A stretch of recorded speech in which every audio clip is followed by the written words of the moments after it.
Hello everyone. Have you put your phone down yet? Have you taken a break from the Alexander Isak, Hugo Ekitike, Newcastle, Liverpool striker saga? Have you even talked to anyone else? Have you had a cup of coffee? Have you made some tea, put your feet up, watch your favourite Netflix series or series on Prime? Have you even caught up on some sleep? Gathered your thoughts, because the last 48 to 72 hours following this whole saga has been exhausting, it's been bonkers, it's been contradictory, it's been relentless. So in today's video, if I can even condense it all into 15 minutes, I want to talk about the last 48 hours, because I covered some of it, what we knew on Tuesday in my last video, and this is my last video before Glasgow at the weekend. So I'll try and cover that. Who we've been linked with now, it seems that Ekitike has chosen Liverpool, even though a deal's not been agreed, and also the sad news to bring you in the last couple of hours of the passing of club legend Win Davies. So that's all coming up in today's magnificent video. A very happy Thursday afternoon, everyone. Welcome back to the Magnificent Mags channel. I hope you've all had a good week. I'm finally at the weekend myself. That's tomorrow, but I've taken a 3-day weekend because work's been equally exhausting. So I'll give myself a long weekend to look forward to the match on Saturday, have a few drinks and just switch off. But one thing we haven't been able to switch off with is this Ekitike Isak saga. I'm going to get into that in a moment. But before I begin, if you're a current subscriber, welcome back again. I appreciate you watching as always and for your loyalty and following my channel. If you've just been one of the new subscribers, thank you so much for coming on board and all your comments on my videos. It's much appreciated. And if the algorithm suggested my channel and video today and you're a new viewer, thank you so much for watching. Now, when this video is done, if you do like it and you do want more of my content, please subscribe to my YouTube channel and drop it a like. If there's anything you want to discuss, please put in the comments. I'll respond to as many of you as possible. And also follow my social media channels, all the usual big channels. I've got my Linktree link in my bio at the top of each one. Now, I want to start on a sad note. Obviously, you'll have seen it in the news. Club legend Win Davies has sadly passed away at the age of 83 years old.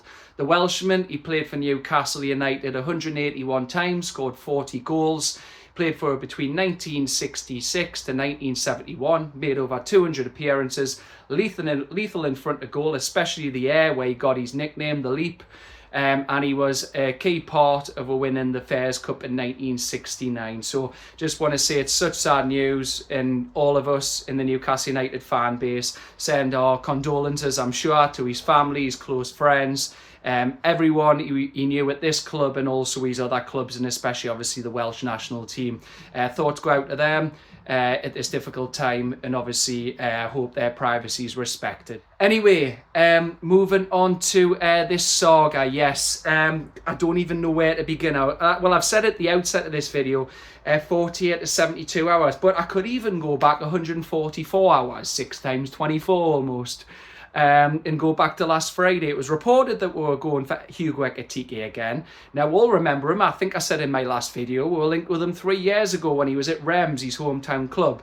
But then PSG came in for him. Now, there was a bit of bad blood in the fan base when he'd done that. But in hindsight, even like I said in my last video, if I said anything that was kind of like arsey at the time, like bad, look, in hindsight, yes, he's French. They're the biggest club in France. At the time, we weren't that big of an appeal because we weren't in the Champions League. We went from in the January, we were like second bottom. I think it was even before we got Bruno. Then we went back in the summer. Again, yes, we'd survive, but we weren't really that appealing. Since we've got Tonali, Isak, we've been in the Champions League 2 out of 3 times, ended with domestic trophy drought. So we are more appealing, and I think the player was interested. But obviously, when a club like Liverpool come in, look, I've done a lot of comments, a lot of posts today. You can go through my socials. I'm not going to hide from it. I've baited a lot of Liverpool fans, but they've been doing that to us over Isak, thinking they're going to sign him, and they just think he's going to hand in a request. He wants to move to Liverpool, but you know what? As it stands, as Alexander Isak said he wants to move to Liverpool, we've heard nothing on our side. The club refused to sell. Liverpool wanted to bid a paltry 120 million. I'm sorry, Nicholas Jackson, Chelsea won 100 million. Liverpool themselves won 100 million for Luis Diaz. You're telling me, arguably the best striker in Europe at the moment, is only worth £20 million more than them. I'm sorry. Like, he's on a load of goals for at the moment. Last season, 23 and 34 games. He's hot property. But before I come to Isak, so is Hugo Ekitike. We turned our attention to him, and I believe he was interested. It's a lot of reports saying he was close to agreeing terms, but then Frankfurt moved the goalposts. So I had a 70 million, I think it was million, yeah, it was £70 million, because if you convert what Frankfurt want in £86 million to euros, it works out at around current conversion rate 99, 100 million. Louise Taylor, local reporter for Newcastle, says that his release clause is £87 million, which is exactly about 100 million euros. But Frankfurt moved the goalposts. I can honestly say it's probably because Liverpool came in. Look, like Isak, quality players who perform well consistently. It's a compliment to your club and the player. I know that other clubs are interested in them. It shows they're doing well. Your recruitment's been good. And obviously a club like Liverpool, they're the biggest club in England. I'm not going to deny that. 6 European Cups, 20 league titles. When they come into the conversation, of course, a player's head's turned against, even against us. I think we're a big club, but Liverpool are a bigger club. And look, like I said, I'm not hiding from the fact I've done lots of baity comments today. Liverpool copium, the fact they can't get Isak, but that part's right. They thought they were getting Isak, but they're not. Even Keith Downey's posted now saying if Liverpool do get Ekitike, they're going to drop their interest in Isak. Now, I want to look at this from lots of different angles. So we've went in for Ekitike, but this was off the back of, I think, Liverpool coming to us. They've approached her and went, we like Isak, could we sign him? We want to bid 120 million. Now, whoever picked that phone call up, because obviously it wasn't done in person, well, EddieHowe, Andy Howe, Steve Nixon, they would have laughed their heads off down the phone before hanging up the receiver. Let's look at that. Like I've said, compared to like Diaz, Jackson, what other players are going for? I'm sorry, but Isak to me, you might laugh at this, but before I thought he was worth probably 150 million minimum. But I'm sorry, since these figures are coming out what they want for like Sesko, Diaz, and who else did I just talk? Yeah, Nicholas Jackson. I nearly forgot there. There's so much going on. It's hard to keep it up here. Isak's probably to me 175 million pounds. Now, people say Isak hasn't signed yet, but I think Isak is in this situation where Liverpool have come to her, they've noticed he hasn't signed. Now, why isn't he signed? Well, Craig Hope reported that Steve Nixon basically went, he's on enough, it's not worth it, let's pull out of giving him a new contract. That would have irked Isak. Now, I think at the moment, Isak's quite right to sit there and go, well, actually, I'm not going to sign. I've got 3 years left. Put your money where your mouth is. You said this club wants to challenge. They want to close the gap on Liverpool, City, Arsenal. You could even say Chelsea. And we want to be challenged for the biggest honours. And we haven't signed anyone in 2 full windows. Now, we've signed Alanga. He's happy with that. He's done the hearty eye emojis. But that's not enough. We still need a right centre-back, a goalkeeper to challenge Nick Pope to push him, maybe another midfielder now Longstaff's gone, and another striker. Isak's quite right to sit back and go, well, go on, put your money where your mouth is. Quite rightly as well, the club have done a good thing. They've showed their ambition in standing firm on Isak. We went no to Liverpool, went absolutely no chance we're selling them to you. And look, I totally back the club on this. Yes, I said he wants to be number 1. He done that when holding the League Cup up in front of it, Wembley. But you're thinking, if we sold Isak, especially to a domestic rival, you'd be like, well, hang on, that's not being ambitious. Can you imagine the rest of the squad if Isak was sold? The confidence would be on the floor. They'd all be questioning why you done that. You're undermining Eddie Howe, especially selling to Liverpool, who were already finished top of the league. It's just strengthening their hand further. And yeah, they've got a right to come in and bid for him. Of course they have. They can, if you like a player, you've got to at least inquire. Clubs are allowed to do that, but we're in our rights to say no. Now they're saying Liverpool, an American term, power play. I don't think it's a power play. Now they had the cheek purportedly to come to him and go, right, you give us Isak or we're going to take Ekitike off you. And I'm sorry, but it doesn't work like that. We hold the cards in this scenario. Isak's under contract for 3 years. We'd want a world record bid for him. And the player has to signal he wants to leave. And there's been nothing coming out to say he wants to leave. We've seen the photos. He's in training. He's got his head down. Hasn't rocked the boat. He seems happy. If the player's stance changes on that, fair enough. The club has to think, right, what do we do? Keep him, he's still under contract, or do we try and take a big fee? Hasn't come to that, so you don't even consider that.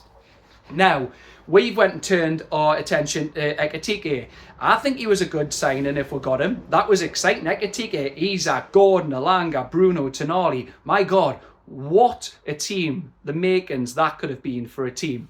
But, of course, Liverpool come in. They're bigger than we. And quite rightly, if he wants to choose Liverpool, then he's chose Liverpool. But I think the scenarios work like this. They've come in for... I think we've played this well. I honestly believe what I've posted. I think we've played Liverpool like a fiddle. I back this up. They've come to us. They want Isak. We've went no. We're not taking 120 million. Get lost. So they've waited to say, right, are they just saying that? Just putting it out there publicly to make us just calm. But no, the club do not want to sell Alexander Isak. We've went in for Ekitike. Liverpool are desperately scrambling around because they want to try and get rid of Nunez, but Napoli have pulled out. They went not for that price. And I hope, if they have really, as the reports are, they've irked PIF, they instruct all the Saudi clubs not to come in and give them money and strengthen them for Darwin Nunez. So they're looking for a top striker. And I can quite rightly look at Hugo Ekitike and think he's a younger kind of Isak, like in terms of his build, the way he moves, he's dribbling, he's finishing. He looks like an Isak, but a few years younger, high ceiling as well. So, yeah, I can understand why they've come in and they want to rival us for him. Look, Frankfurt reportedly have moved the posts and they wanted £86 million for him. We've went no. And Liverpool coming to us saying we'll give you £120 million for Isak have then shown their hand. So Frankfurt know how much they can get out of Liverpool. We've kind of made them overpay while we've stepped back and we've turned our attention to other transfer targets. So I think we've played it brilliantly. Now, I think there's two scenarios here because we're keeping Isak regardless. So one, we get Ekitike and we keep Isak. Massive statement. Or two, we keep Isak, they get Ekitike. Still a statement because we've kept our main striker, Premier League proven world class. So yeah, I think Newcastle have come out this the better. And yes, they may be getting Ekitike, but we don't know how he'll do here. I'm not going to say now that he's a bad player. I don't think the same about Pedro either, just because he's went to Chelsea. We were interested. I would have loved to have them, but that's how it works. So the striker we've turned our attention to after backing off from Hugo Ekitike talks is Brentford's Yoane Wissa. He finished with 23 goal and assist contributions last season, a bit like Ekitike. He got 15 and 8 assists. Wissa got 19 and 4 assists. And those 19 goals, the key point is they were all non-penalty goals. That's some going. He only finished second to Mohamed Salah, who got 20 non-penalty goals. So that honestly, that is some going. That it's fantastic. And yeah, some people might go, look, he's nearly 29. He's not really the profile we'll go for of young, a ceiling to develop. But the way the sagas went on, we could be targeting someone who's got proven Premier League experience. And Dobby Solano posted this earlier on X. I want to credit him for this.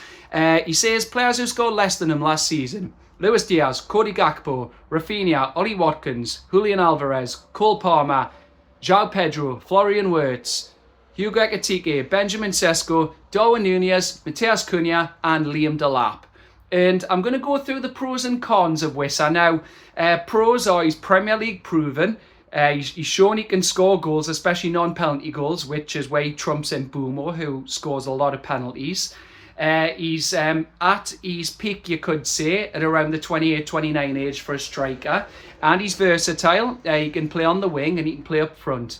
But also, I can go through some cons. Now, people are saying 38 to 40 million might be a good fee for someone who's Premier League proven. But if it's the 40 to 50 million mark, because Brentford are difficult negotiators, then that might be a lot for someone who's nearly 29. Other cons is he's going to AFCON from around late December to January, because his country is the Democratic Republic of Congo, who've represented in AFCON 20 times. And you've also got other clubs pursuing him: Nottingham Forest in for him, and Spurs. Those Spurs mightn't get him in the fact they've just signed Mohamed Kudus from West Ham. And a lot also hinges on Manchester United's pursuit of Bryan Mbeumo. They've just come back in this afternoon there, just been broke before on Sky, with an improved bid that apparently is what Brentford are looking for. And obviously, if they lose Mbeumo, they're not going to let Wissa go as well, because they've already lost Thomas Frank to Spurs as manager, and they've lost the captain, Christian Norgard. So the whole team will be stripped out. And they'll probably be one of the favourites to go down, in all honesty. Yeah, there's a lot of moving parts of this. I'd be happy with Wissa, but you know what? Ekitike could have been a move from us to get Liverpool to go and sign another striker. We could have deliberately leaked it. We don't know. Was it an agent? Was it Liverpool? Was it us? To get Liverpool to go for Hugo Ekitike. And then it means they're not pursuing Isak. And then it means we can go for another target. But you know what? It just feels like a lot of clubs are trying to work against at the moment who are in that so-called Sky 6. Man U, we're going for Wissa. They suddenly put in the fee that Brentford won for Mbumo. We went for Pedro. Chelsea took him. Liverpool are now in for Ekitike. And he's basically, Sky have said he's agreed terms. He wants to move if the clubs can agree a fee. So it just feels like these clubs, they mightn't be, but hypothetically they could be working together. What they're trying to do is stop us from strengthening. And then if we don't get Champions League next season, we won't be able to keep our best players. Now I'll say this, do I think Isak will stay forever? No, he won't. He's a top player. But it all depends on his contract. And as I've said, he might be waiting to see if we put our money where our mouth is. Will we strengthen? And then if he signs a new deal, we'll probably keep him for 2 or 3 more years. And then if he wants to move on, we can still command a big fee from him. If he doesn't sign a new contract, it's likely he's off next summer because we'll command a much more of a fee if there's 2 years left than 1 year. You've got to be realistic and pragmatic in these situations. But anyway, that's it from me for now. Thank you so much for watching. Like I said at the top of this video, if you have liked this and you do want more content, please drop us a like, please subscribe, and I'll be back with my next video on Saturday when I'm up Glasgow with a preview before our game at Celtic Park, and then I'll give my reaction after. But for now, thank you so much for sticking with us. Take care, enjoy the rest of your week, and I hope you all have a good weekend. See you on the next one. Bye for now. Please also drop a like and a follow to my friends at NUFC 360, Magpie 24/7 and Magpie Ultras for all the latest and best Newcastle content.